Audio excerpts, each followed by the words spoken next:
This is Cerebral Cinema. Movies of the mind. Who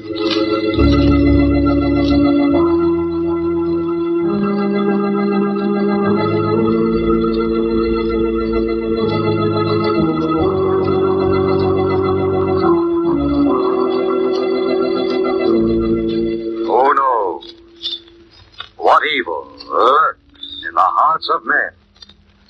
The shadow knows.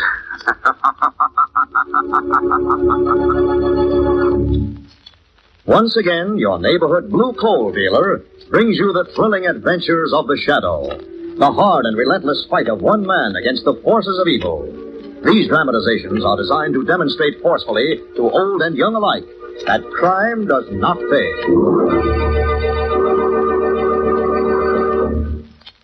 There is enough anthracite for all the lucky householders whose homes are heated with hard coal. These homes are enjoying healthful warmth in every room. Even though winter winds blow, there is no need to cut down heat or close off rooms in homes heated with dependable hard coal. Yes, sir. When you have a supply of hard coal in your basement, you're the boss of heating your house. You are absolutely independent of any outside service. Be glad you heat with anthracite, the home heating fuel that never fails. And remember, blue coal is the finest anthracite money can buy.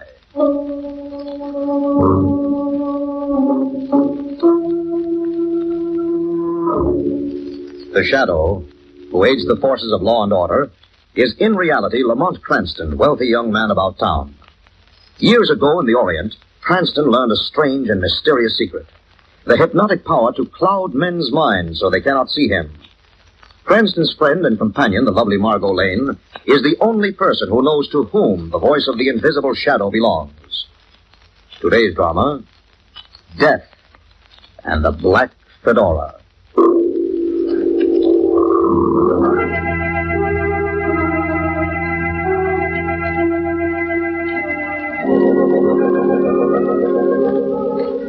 It is a little after 9 in the morning. Robert Gardner is just leaving for the office as the phone rings. His wife, Janet, answers it. Hello? This is Dr. Lansdowne, Mrs. Gardner. Oh, good morning, Doctor. Robert seems to be feeling a good deal better today, thanks to you. Mrs. Gardner, I should like to see you and your husband as soon as possible. Oh? Why? Never mind why. That'll wait until later. Meanwhile, I've made plans for you and Robert to dine with me at 7. This evening? At my house. Oh, but I'm afraid we have other plans. Then you'd better change them. Dr. Lansdowne. Believe me, Mrs. Gardner, this is more important. Hello? Hello? Well, of all the... Lansdowne, Janet? Yes. Seems we're having dinner with him, whether we want to or not. Why shouldn't we want to? You've been awfully helpful to me in my illness. Yes, of course, dear, but sounded so upset. All doctors sound a little brusque at times, dear. I suppose so. Well, I'd better be going. But by the way, where's my hat? Which one? The black fedora. Hanging in the closet, probably. No, it isn't. I've looked. Well, perhaps you didn't bring it home. No.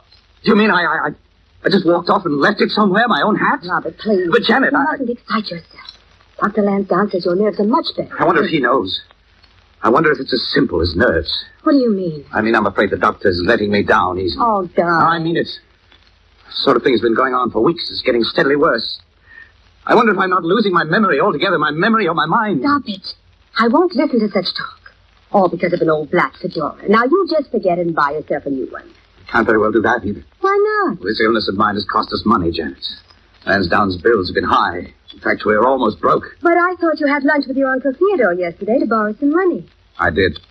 Well? He said no, Janet. Oh, Robert, how could he? The money's your inheritance. It's my inheritance, but it's in his trust until he dies. He's completely within his rights. Well, it's all right, dear. We'll get by. How much do we have in the bank? Something like $200, I think. I'm afraid to trust my own memory even about that. You don't have to. Just relax. The bank statement came this morning. Oh, where is it? I put it in with your morning mail, but you forgot to open it. Take a look at it for me. Mm-hmm. I want you to know that I begged Uncle Theodore. I used every argument I can think of. Robert. Yes? There isn't $200 in the account. There's 10,200. What? Look. Here, see for yourself. $10,000 deposited to the account of Robert Gardner yesterday afternoon. I don't understand. Neither do I. I'll call the bank. They should have some explanation, but... Janet! What are you staring at? The morning paper. Here on the telephone tape. What about it? This headline. Prominent citizen attacked in home yesterday afternoon. Is that anyone we know? Someone we know very well. Uncle Theodore Gardner. Oh, no. Yes. I better phone his house at once. Here, finish reading the article. Well-known retired broker suffers skull injury. Number, please. I want Lexerot 29050. Theodore Gardner was brutally attacked in his home at number 2 Burlington Street at a little after 12 a.m. yesterday. Dr. John Lansdowne, the family physician who arrived on the scene shortly after the attack, gave the following details to the press. Hello, the Gardner residence. I'd like to speak to Theodore Gardner, please. Who is this? This is nephew, Robert. Will you ask my uncle to come to the phone, please? I'm afraid he can't do that. Why not? Because, young man, he's dead. What? This is the superintendent of the building. Your uncle passed away at 5:30 this morning as a result of the beating he took yesterday. Hello? Hello? Robert, what's wrong? Finish reading that article. But Finish reading it, Janet. The elderly man was discovered in his drawing room by his physician. He'd been struck repeatedly with a pair of heavy brass fire tongs. Motive was obviously robbery, as it was revealed that cash was missing from the safe to the account of... Go on. Go on. To the amount of $10,000. That's what it says, doesn't it? Doesn't it? Yes. The exact amount deposited in my account yesterday. Robert, you did... I don't know. Then can't you remember? Remember. How can I trust anything I remember? What's that? I'll see. Hello? Mr. Robert Gardner? Robert Gardner speaking. My name is Squires. I have a little business at 241 West 9th Street. And I'd appreciate your trade, Mr. Gardner. You'll have to call another I'm time. in the fancy dress business, Mr. Gardner. The Gaiety Masquerade costume company. Look, I don't want any costume. But you will, Mr. Gardner. You'll need a shroud. If you're not here in the next 30 minutes...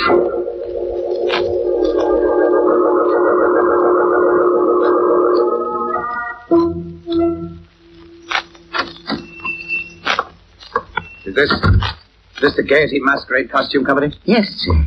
And we've got every little thing here for a good time. Masks, wigs, costumes, finest in town and cheap. Now, you look at this clown, sir. I don't want... Too fancy, huh? How about this pirate outfit? He looks like him. You don't understand. Maybe for a gentleman like yourself, this would fill the bill. A British morning coat? I'm not interested. Wait till you see the hat that goes with it. There. I tell you, Where did you get that? A black fedora. Only slightly worn. The whole outfit is yours, Mr. Gardner, at the special price of $50,000. $50,000? Sounds a little high, but you're not only buying the costume, Gardner.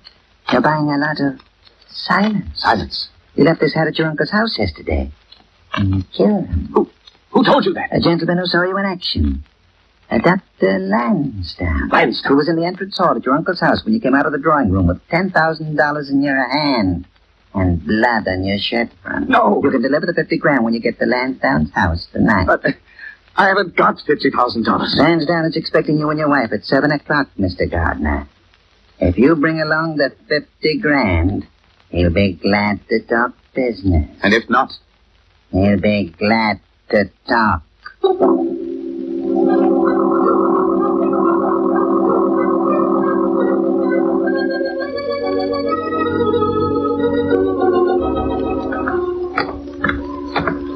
We're not late, are we, Ron? All right on time, Margaret. Good. Dr. Lansdowne said 7 o'clock. Who else going to be there? Oh, just another couple. Gardner, I believe their name is, Janet, Robert Gardner. Oh. I'll ring. You know, darling, I've decided I like your new hairdo. Oh, thanks. It is an experiment. Lamont, Miss Lane. Hello, Dr. Land. Come in. Thank you. Mrs. Gardner just got here. Robert will be along in a minute. Right this way. Margot, this is Janet Gardner. I don't think you've met. How do you do? How do you do? And Lamont Cranston, Mrs. Gardner. Miss Gardner? Delighted, Mr. Cranston. Now then, shall I get us all a drink? Shall he, Lamont? No, not for me, thank you. Skipping the beverages? Yes, but I'd like to use your phone if you don't mind. Not at all, by all means. It's right there on the end table. Thank you, Ben. What about you, Margot? Just one cocktail before dinner? Oh, I don't know. Hello. What's the matter, Lamont? Phone, I'm afraid the line is dead. Dead? Oh, I'm sorry. Someone must have let the extension off the hook in the upstairs library. I'll go and see. Oh, don't bother, please. Don't bother at all. You make yourselves at home.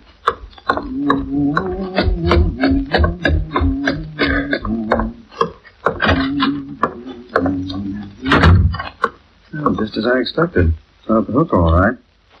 Oh, whoever did this? I did, Lansdowne. Partner, I thought it might be as good a way as any of attracting your attention. how did you get up here? The rear door's latched. I climbed up the vines at the side of the house onto a porch out there. Well, my black English ivy has finally been put to some use. Though a rather unusual one, I admit. It's a rather unusual situation, Lansdowne. I wanted to see you alone. Frankly, I wanted to see you. I heard you did. As you know, I was not only your uncle's doctor, but his friend. And? And despite certain misgivings, I have every intention of going to the police. Yeah, I see. I have absolute proof in my possession. I have something else in my possession. Partner. I can't afford to buy your silence, Lansdowne, but I can create it. Put that gun down. So you have every intention of informing the police. I won't if you say not to. Really? Gardner, wait. I promise you I won't talk. You think I trust you? You've got to. You've got to listen to me. Do I?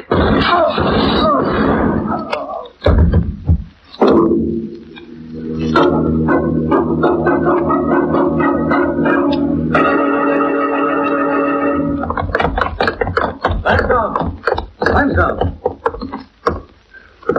I'm afraid he won't answer you, Mr. Cranston. Lamont, is he... Yes. Some of the bullets pierced his heart. Oh, Easy, darling. but who could have done this? Who else was in the house? Nobody, except the four of us. Someone else is here now, What's it? and he's standing right in the door. Who are you? My name is Squires, and I run the Gated Costume Company. What happened to Lansdowne? He's dead. Dead? He's been murdered. What? Did you say murdered? Yes. Where's Robert I Gardner? haven't seen him. Why? Because I saw him. Not long ago, I showed him a black fedora and told him something. Told him what?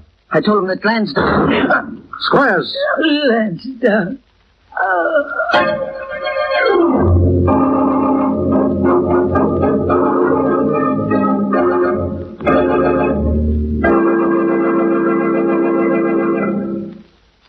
We'll return to the shadow in just a moment. Friends, during the recent severe weather, homes, apartment houses, schools, and other public buildings, heated with hard coal, have enjoyed full, healthful, uninterrupted warmth.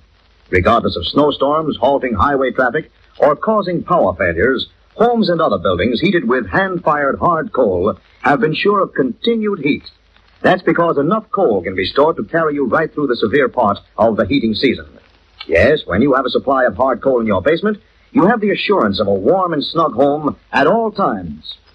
Now here is something else. Coal can be just as convenient to burn as any other fuel. With a Blue Coal Temp Master on your furnace, all trips to the basement to adjust furnace dampers are eliminated. The Temp Master automatically adjusts them for you, keeping your home constantly at the healthful temperature you set on the upstairs dial. You'll be glad you heat with dependable hard coal when you discover how little attention your furnace requires with a Temp Master automatic heat regulator. The Blue Coal Temp Master can be installed on any furnace without interrupting the heat in your home. And a Temp Master will save you a lot of coal. Call the nearest Blue Coal dealer tomorrow and ask him to demonstrate the Temp Master in your home. Now, back to the shadow.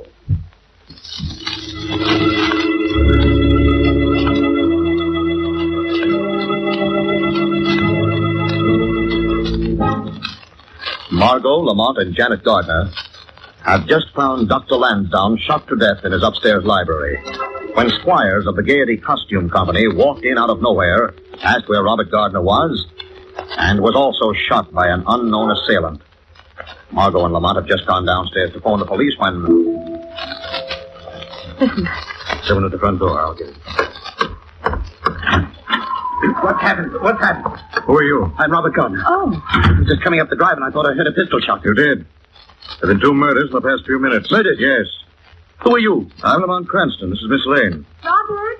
My wife. Where is she? Upstairs with the victims. No objection to my going up, is there, Mr. Cranston? Not at all, Mr. Gardner. Now then, Margaret, we'd best call the police. Peculiar. What is? This. On the floor. Let me see. What is that? Leaf. Black English ivy. Where'd it come from? Fell from Gardner's overcoat just now as he took it off. What could that mean? Could mean that Gardner didn't just come up the drive, Margot. He's been around to the side of this house where this ivy grows up the wall. The second floor porch. You mean you think Gardner... I think it's worth a visit, Margot. And Sarah.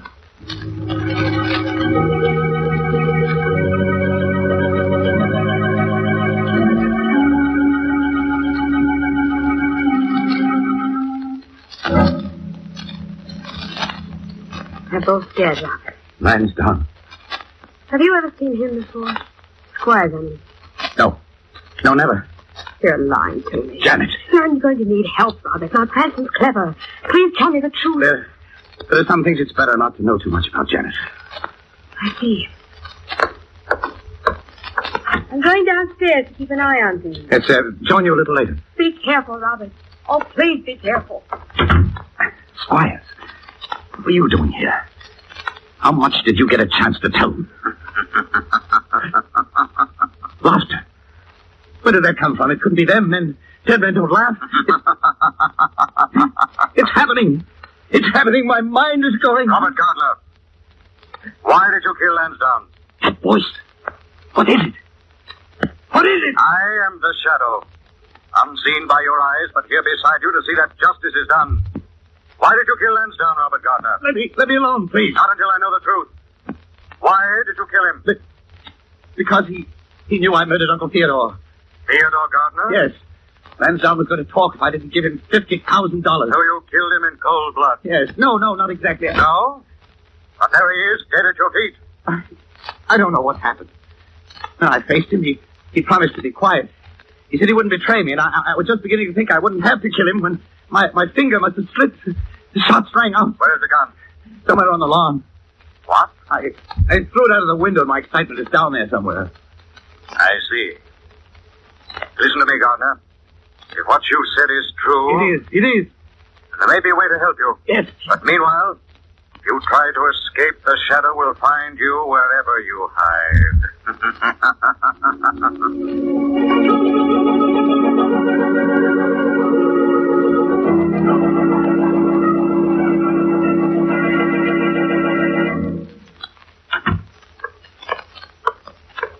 Mr. Cranston? Oh, Mr. Gardner, you. Where have you been, Mr. Cranston? Out on the lawn. Getting some fresh air? No, looking for something. Looking for something? Yes, for this. You recognize it, Mr. Gardner? Why, no, I don't. But perhaps you might. It's your husband's revolver. My husband? I don't think you're entirely ignorant of what's been happening, Mrs. Gardner. Though I admire your loyalty to Robert, I ask you not to insult my intelligence. Yes, Mr. Cranston, I do know all about it. Uncle Theodore and all that. Thank you for the honesty. But you don't understand. Robert's been so ill. Practically deranged mentally. There must be some way we can help him. Perhaps. At all events, there's some pretty interesting points about this pistol of his. What do you mean? Here, take a look at it. Thanks. Is it loaded? Yes, but there's no reason for you to be afraid of it. But it's a reason for you to be afraid of yourself. What? Put up your hands. Mrs. Gardner. Put up your hands, Mr. Cranston, and walk. Where are we going? Right here. Lansdowne study.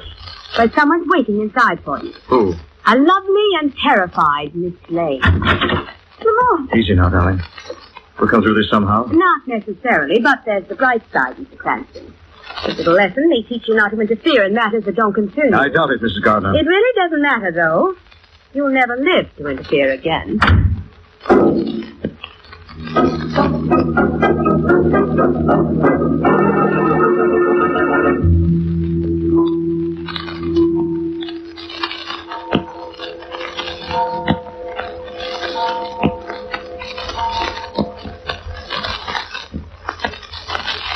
If the house is the same. Not a sound for the past 10 minutes. How are we going to get out of here? I'm afraid the door's our only chance. What about the window? Latticed with iron. woman locked the door. There may be a key. Where? You never know till you look. Maybe in his desk. Come on. Yes? What's this? Let's see. Looks like a legal document. Look. Lansdowne signature. Let me see that. Listen to this. To the authorities. In my capacity as Theodore Gardner's friend and physician, I become familiar with his affairs, and I regret to say that of the $500,000 he was holding in trust for his nephew Robert, he's disposed of the sum of $200,000 on his personal expense. Lamont, does that mean that Theodore Gardner's been stealing from his nephew's inheritance? Looks like it, Margot. It also means I have the clue to this curious little Chinese puzzle at last. But I don't let it... Madam. Smoke. Thought I smelled smoke. Afraid you do smell just that. Lamont. Easy. We've got to get out. We'll do our best. What's that? Who's there? Robert Gardner. God! We thought the house was deserted, Gardner. I was left behind to do the dirty work, Such as? setting this place on fire. Leaving us locked in this room, of course. Yes. Is it possible you're finding it hard to do? If only we could make a deal, Cranston. If only you'd agree not to tell the police about the fact that I killed Dr. Lansdowne. You didn't, Gardner. What? Your gun proves you didn't kill him. How? When I found it on the lawn, the chambers were full. It hadn't been fired. I don't understand what happened. Open this door. Maybe I can explain. But- Open it, man. All right, now. Tell me, where's Janet? She's gone. What's she She'll be doing? at home in half an hour. Was arranging to help me get away. Well, go on. Meet her. But I still want to know. Tell her you've gotten yourself a ticket to Tahiti or someplace, that your boat leaves in half an hour. And I think you'll get all the explanations you're looking for. All right, Mr. Cranston. I'll do as you say. Good luck, Gardner. Go on. You think we should let him go alone? He won't be alone. When he needs help, there'll be someone on hand. The shadows.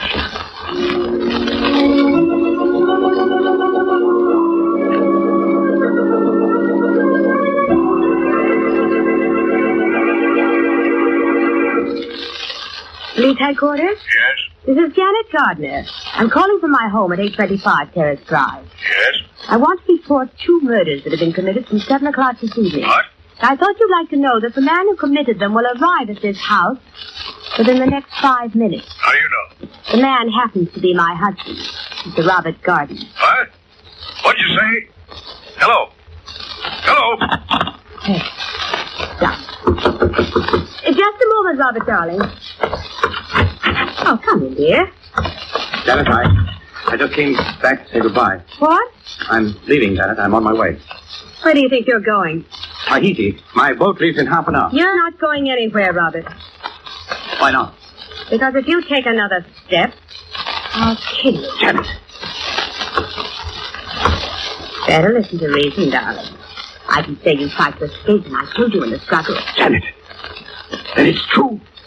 It's you. What are you talking about? You killed them. Both Lansdowne and Squires. Oh, you're crazy. Is he, Janet? What was that? Is he crazy? Oh, yeah. Somebody else in this room. The shadow. Your husband isn't crazy, Janet. He's perfectly sane. It wasn't he who murdered Squires or Lansdowne. He did, I tell you. He murdered them because they knew he killed his Uncle Theodore. But he didn't kill his Uncle Theodore. I didn't. No, Robert. Well, then who did? Who did? Nobody did. But he's dead. Is he? Who saw him dead, Robert? Why, I know one now that I think of it. Exactly. What's more, you'll find an obituary notice in the evening paper. As a matter of fact, Robert, no one was even told he was dead. Except you. Who's that? Open the door and see. Robert. Open it. Uncle Theodore. Yes, my boy, I heard you were in trouble. Murder, I believe. I've come to help you as best I can. You? But you were killed. Aye. The voice on the telephone this morning said you were dead. Nonsense, impossible. You must have imagined it, Robert. Your nerves, you know. But I heard a voice. I know I did. You did, Robert. You heard the voice of your Uncle Theodore. What was that? It was your voice, Theodore Gardner. You disguised your own voice and announced your death to your nephew. Part of the plot you and Janet worked out together. What are you talking about? You arranged with Janet to play on Robert's nervous illness and persuade him that his mind had failed and that he'd murdered you. You're crazy. Why would I fall in with such a scheme? To get rid of a husband you didn't love. And for a share of what Uncle Theodore had left of Robert's inheritance. That's not true. It is true, Uncle Theodore. You wanted to get rid of Dr. Lansdowne. That was at the bottom of everything. You wanted him out of the way because the doctor knew you were stealing from Robert's inheritance. That's lies. All lies. You thought if Lansdowne became an eyewitness to Robert's crime, Robert would kill the doctor for you. I intended to kill him. He said he was going to the police. You intended to, yes. But Uncle Theodore out on the terrace saw that things weren't going according to schedule and shot Lansdowne himself to make sure. Uncle Theodore killed Lansdowne. Later shot Squires from the same vantage point when he realized that gentleman might renege too. He shot Squires, too. Yes, Robert. Your murdered uncle was the one who committed the murders. Whatever you are, you're smart. Too smart. Where are you going? Out that door. Come along, Judge. I wouldn't use that door if I were you. Why not? Open up! Come on, open up. The house is surrounded. Because, as the officer says, the house is surrounded. Surrounded by police that Janet sent to arrest her husband for murder.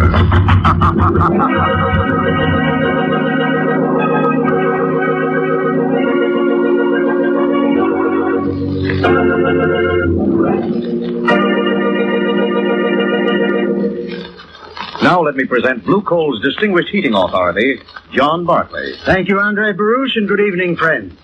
This winter, millions of people are mighty thankful they heat with hard coal. All winter long, they're able to keep their homes at any temperature they please. Yes, when you use hard coal, no one will request that you turn your furnace down to conserve fuel. And now users of hard coal can have this failure-proof heating automatically controlled, thanks to the Blue Coal Temp Master heat regulator. It's like an electric brain on your furnace. The Temp Master opens and closes the dampers without even a thought on your part. It saves countless steps and saves a lot of coal, too. Modernize your furnace by installing a Blue Coal Temp Master and assure yourself of economical, carefree heating comfort. It will pay you to call the nearest Blue Coal dealer tomorrow for a free demonstration in your own home. I thank you.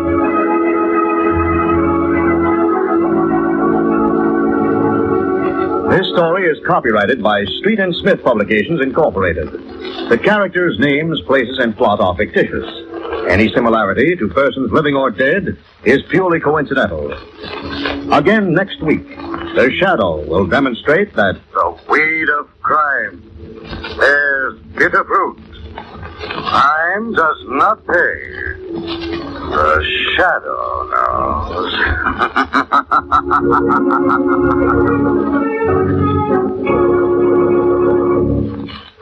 next week, same time, same station, your friendly Blue Coal dealer brings you another strange and thrilling adventure in The Shadow's daring battle against the forces of evil. The Shadow is presented by the DL&W Coal Company, distributors of Blue Coal. Lamont Cranston is played by Brett Morrison. Margot by Grace Matthews. Your announcer is Andre Baruch. Remember, it's Blue Coal for finest heating service. Cerebral Cinema hopes you have enjoyed this movie of the mind.